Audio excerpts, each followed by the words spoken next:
A moderate magnitude 3.6 earthquake hit 95 kilometers, 59 miles, away from Abepura, Provinsi Papua, Indonesia, in the morning of Monday, June 2, 2025 at 11:32 a.m. local time, GMT+9. The quake had a very shallow depth of 16 kilometers, 10 miles, and was not felt, or at least not reported so.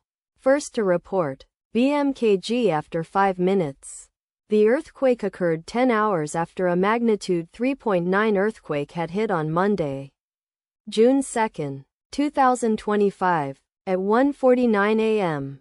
GMT+9 local time, in 57 kilometers, 35 miles, distance to the northwest. Data source from Volcano Discovery. Did you feel it?